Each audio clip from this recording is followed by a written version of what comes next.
Fellas, how are you doing today? First of all, let me put on my glasses so I can feel like myself. How are you doing today?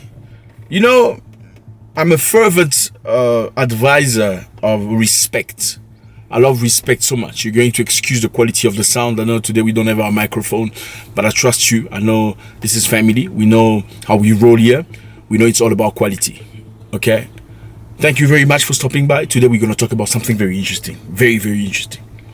Mali has imposed $10,000 bonds to US visitors. Mali has imposed $10,000 bonds to US visitors. Congratulations or what? Congratulations or what? Now how? You're probably going to ask yourself a question, what does that even mean? A couple of weeks ago, the United States of America came up with a brand new law. What's the law about? The law is simple. Many African countries from now on will have to deposit up to $15,000 to a United States of America's embassy in their country before they even being considered to get a visa to the United States of America. Some countries were affected immediately. Zambians had to deposit $10,000 to $15,000 before they get a visitor's visa to the US, Malawians, and many other countries. Why? You're asking yourself. Doesn't sound right. Well, the US say because many African people go to America, they never return back home. And even for those who dare to return back home, they don't return on time. So they overstay their visas. And the alternative way to get Africans to go back to their countries on time is for them to deposit $10,000 to $15,000 to the US embassy and recuperate the money as soon as they're ready to leave. Now, my question is very simple. If an African wants to go to America, because many Africans dream of America, and many truly, when they go, they don't return. Do you think somebody that's want to go and never return will return just because you said you keeping his $10,000? I don't know if that works. Because the bottom line is many African people sell their land so they can get an opportunity to travel to the US or Europe. Yes, they maybe don't tell you. Maybe African people will slice their compound, like my Nigerian people like to say, their land, their ground, their house in two, sell one part so they can have enough fund to sponsor their trip to America. Now, many African countries were battling, trying to make Trump happy. Mali has done the exact opposite. From October 12, Mali Foreign Ministry announced that US citizens now must post a refundable bond up to $10,000 when applying for business and tourist visa. Congratulations, everyone. Pick up my coffee. Now we gotta pick up my coffee on this. How does Mali explain? Mali said the decision directly responds to the US State Department recent policy which requires Malian nationals to post a similar amount up to $10,000. That's reciprocity for you. Respect, respect, respect, respect. Black people know how to make other black people pay about respect. But generally with white people, you don't know how to make pay them respect. You don't know that. I'm going to give you a very simple example. Black people know how to make other black people respect them. But they shit scary when it comes to other races. When a black man speaks to you sideways, you don't look at them the same way anymore. You cut them off immediately. When a black man doesn't respond to you in the way that you want, you don't see them the same way anymore. When a black person said to you, oh, sorry, we have a limited number of acceptance. We can't accept you in our party. Wait for the next one. You are never going to ask for an invite anymore. Why can't you apply the same technique and energy when it comes to other people and other races? You always beg to go to other people's countries, especially in America and Europe, and you cry out racism as if you belong. Like, please stop being racist. I've came illegally in Germany, but I don't want you to be racist toward me. Please accept me in my blackness. Please just like my stinky food. It's not a big deal. It's just stinky food.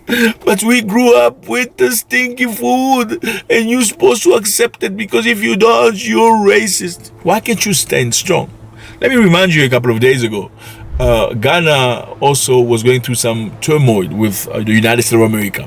I believe they were about to cancel visas that Ghanaians were going to get or usually got from the US, or make it very complicated. The Ghanaian government had to move very swiftly. What did the Ghanaian government do? The Ghanaian government has accepted to receive all people that are rejected in America, all the illegal immigrants that Donald Trump is looking to reject and send to shithole countries. Because yeah, he's not sending any of these people to France and Germany. Have you wondered why they're not sending these people to Germany, Spain, Denmark, all these countries? None of these countries, Canada, they're sending them to Africa. Because, well, is that because they love you? Well, in the past, he said you are shithole countries. Not sure if your answers. Well, Ghana has to move very swiftly. Say, America, please, please, America, I'm going to take these people in my land. I just don't want you to kick me off AGOA. Number two, I don't want not to get visas to America. I'm very sad. All respect to the Ghanaian president. He's a great man. He's done so many good things. And I hope they have some hidden reasons for which they had to do this that we don't understand. Because from what we understand, that's what it was. Begging Donald Trump, I'm going to take the people that you don't like in my country, provided you give us opportunity. Many other African countries have done it. Rwanda has done it. They're receiving people from America. Rwanda wants to be in the good light of America. Uganda has done it. Okay, so Swatini has done it. Sudan has done it. It's crazy stuff. Well, the Malian government stated that it had no choice but to reciprocate, framing the move as a defense of national dignity and diplomatic parity. Defense of national dignity. Dignity. Many African people have no dignity. You have no dignity. You will lick somebody's ass provided you are gifted a piece of bread. Yes, sad situation. No sense of dignity. If you block my door, I block your door. That is dignity. Well, Mali is teaching you a lesson. In the name of dignity. We know America is much bigger than us. They have more firepower. They have more money and more influence. But in the name of dignity, y'all gonna have to pay $15,000. Well, sorry for my brothers and sisters that are African Americans that would like to visit Mali. There's so much culture to get out of there. But well, it's not you. It's not you. You're not the reason why. But in the name of dignity, and this is not targeted to you. You know that. Dignity, $15,000. Well, there's Mali, Burkina Faso, and Niger. A couple of days ago, Burkina Faso announced that the United States of America just said to them, they sent them a letter saying, from now on, people from Burkina Faso have to go get a visa from Togo. Look at the map, Burkina Faso, Togo. So you have to leave Burkina Faso, walk all the way to Togo to get your visa. Officially, the primary reason stated in this diplomatic note is that Burkina Faso, much like several other African countries across the continent, is currently on a specific list of states whose nationals have unfortunately not fully complied with the established visa usage regulations and requirements. This concerns tourist visas as well as student visas. And so for this reason, the United States Embassy has, let's say, been instructed to implement this temporary suspension of issuing tourist and student visas to all Burkinabe citizens who will now be required to go to their embassy in Togo to obtain these documents. The official note, of which I have a copy, also specifies that the procedures will have to be restarted, not only for registration, but also for payment in order to obtain these visas at the United States Embassy in Togo. Why? America has an embassy in Burkina Faso. Why can't they process their visas in Burkina Faso? One of the representatives of the government of Burkina Faso said, well, this is not something that comes from nowhere, because we just had a conversation with them a couple of days ago. The conversation was, they asked us to accept people from America, all the rejectees, deportees from the US in our country. And we said, no, we're not going to accept that, because our country is not it's not a dustbin. It's not a trash place where you can just dump your things you don't like. They've voiced themselves saying, we're not going to accept these people. Our country is touristic. It's not a trash place. We're not the richest. We're not the strongest, but we're not going to accept that. Sorry. Suggestions that specifically refer to a significant agreement the United States government has consistently tried to propose to the Burkinabe side ever since the Trump administration initially took office. As soon as that administration began, Massa approached us to make this proposal as part of the implementation of the Americans' migration policy. What was it about? It was about offering African states that wish to participate, since they are in a process of identifying and expelling nationals living in the United States who are not up to date with their residency status to expel them. The proposal that was made was to see if Burkina Faso, aside from our own nationals, was willing to receive other people who would be expelled by the United States. Naturally, this proposal, which we considered at the time to be indecent, is completely contrary to the value of dignity that is at the very core of Captain Ibrahim Traore's vision. We said that Burkina Faso could not be that destination. Well, Burkina Faso then said, we are having a new policy when it comes to Africans. It's going to be free visa for Africans. So if an African want to go to Burkina Faso, you still have to process a visa, but you don't pay any money for the visa. It's basically like visa free almost, but you announce yourself, you get the visa, but you don't pay anything for Africans. Any African national, truly any individual from the African continent who genuinely wishes to come to Burkina Faso freely and who is able to pay for their own travel ticket is most warmly welcome here in our beloved Faso. They decide for themselves, they buy their ticket, we give them a free visa, they can come to Burkina Faso. Nationals who are under orders to choose a destination. Because we are a country with free visas, we would end up being a destination for deportation. This vision was quite clear. Burkina Faso is a destination. Burkina Faso is not a land of deportation. And we made this clear by saying that the decision of Captain Ibrahim Traore, which consisted of offering hospitality to all Africans, should not be seen as an opportunity for a third country to get rid of certain populations that it considers undesirable. America said to Burkina Faso, we heard that you're doing free visa things for black people, you know. Now, how about we send you some of the black people we have here because you're doing free visa anyway? Burkina Faso said, no, that wasn't the policy. The policy is free visa for the people that want to come to Burkina Faso.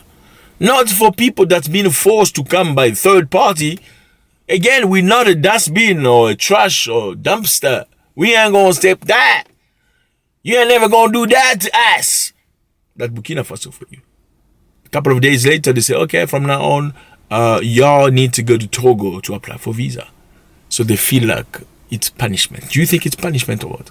Now the question is, do they have a relationship? Mali and United States of America used to have a relationship until 2021 when Mali took over the power. They kicked out French soldiers and French presence from the country.